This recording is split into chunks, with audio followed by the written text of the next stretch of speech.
Olá, sejam bem-vindos. Aqueles que estão pela primeira vez, que possam se inscrever em nosso canal.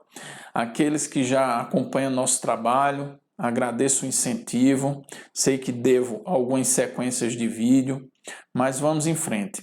Hoje a nossa temática é sobre as eleições e eu trago uma provocação. Em algumas entrevistas eu cheguei a dizer esse ano que as eleições eram um verdadeiro crime que estava ocorrendo contra o povo, contra nós, contra a democracia. E hoje eu trago essa reflexão e compartilho com vocês.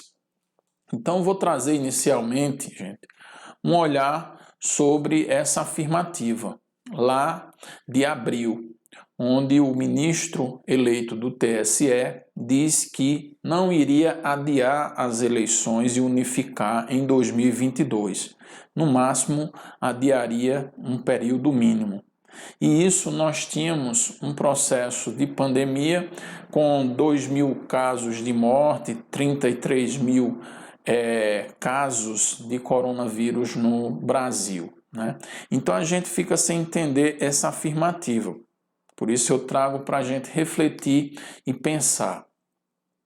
Após assumir, foi eleito em abril, em maio, dia 25, o ministro-chefe do TSE disse que vai apenas adiar, não vai prorrogar as eleições para 2022. E aí, gente, nós tínhamos um aumento nos casos de aproximadamente 1.000%, tanto mortes como de casos no Brasil. Então, fazer uma afirmativa a essa altura do campeonato, sem ter qualquer tipo de previsão, chega a nos trazer uma reflexão, como vocês podem estar agora refletindo sobre essas colocações e posturas. 2 meses após, nós já tínhamos aí um processo avançado na pandemia, se estabelece que não haveria biometria. A equipe de decisão diz que sem a biometria não teria tanta aglomeração e a biometria, ela precisaria lá o leitor ter uma higienização e não poderia ter uma higienização constante.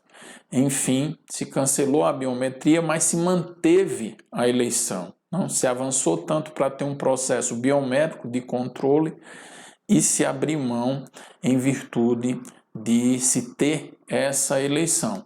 Aqui, gente, só em termos de casos, nesses 2 meses, entre maio e julho, nós temos aí um aumento de 1.600.000 casos. Mas a eleição não foi cogitada ser adiada ou prorrogada para 2022. Então, por isso que eu fiz algumas afirmativas e para mim ficava difícil refletir por que tanta insistência numa eleição que o processo de não aglomerar. Nós temos aí que o próprio processo de campanha é muito difícil o controle de aglomeração. Está aí 2 exemplos de cidades aglomerando naturalmente e não tem como ter o controle. Então, como ter uma eleição sem aglomeração? Essa foto outra é emblemática, o próprio lançamento de uma candidatura em algum lugar do país, você vê pessoas de máscara num processo de aglomeração. Então, como se ter uma eleição sem aglomerar pessoas diante de uma pandemia? Por isso, eu não entendia lá atrás e dizia que vai ser um crime, porque eu entendo desse processo de como funciona, mas se insistiu em ter essa eleição. Então, você ainda vai ter que aglomeração num dia, Recentemente nós tivemos eleições em São Paulo, os bolivianos foram votar, tem um processo de aglomeração. Já em 2018, veja aí, o TSE já se preocupava com aglomeração, porque não tem como evitar dentro desse processo.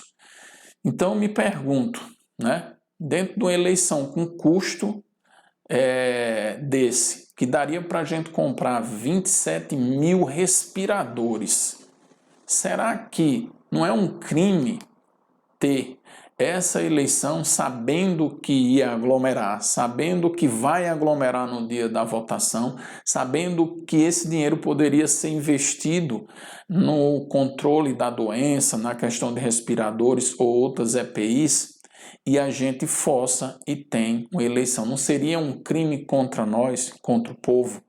É vocês que têm que responder do outro lado. Eu trago só a provocação. E do lado da democracia? Do lado da democracia, eu trago algumas reflexões, rápidas reflexões, para que o vídeo não fique tão demorado. Olha só, para quem não sabe, outdoor, né, ele é proibido. Por quê? Tudo que pode desequilibrar o pleito, vocês devem ter alguns exemplos na sua cidade que o tamanho da bandeira, se o candidato fizer, uma bandeira maior do que a lei permite, ou outros, eu trouxe só um outdoor que é vedado porque pode desequilibrar o pleito, ou seja, favorecer um candidato ou outro. Aí eu pergunto a vocês, o governo federal passou para governadores e prefeitos algo em torno de 150 bilhões. Será que esse dinheiro investido pelos prefeitos no combate à pandemia não teria um efeito desequilibrar o pleito mais do que um outdoor? O prefeito não passaria a ser melhor visto. No caso de reeleição ou de seu candidato, ele não teria uma vantagem? Isso é algo a se perguntar. Uma outra é que o próprio governo federal, através do auxílio emergencial, liberou 197 bilhões. Será que essa ajuda e esse auxílio também não pode desequilibrar o pleito a favor de candidatos alinhados com o governo federal? É uma reflexão que eu trago para vocês aí de casa. Então, se suas respostas para o dinheiro e o montante que os prefeitos receberam, que investiram muitos em pandemia e outros processos, o governo federal também com esse auxílio emergencial, se essas respostas é sim, desequilibra o pleito, então a eleição não seria, forçando um pouco português, um crime eleitoral? Cabe a você responder.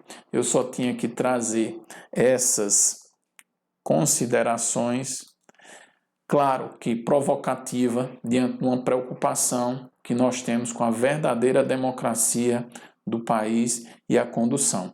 Que Deus possa abençoar cada um de vocês. Um grande abraço.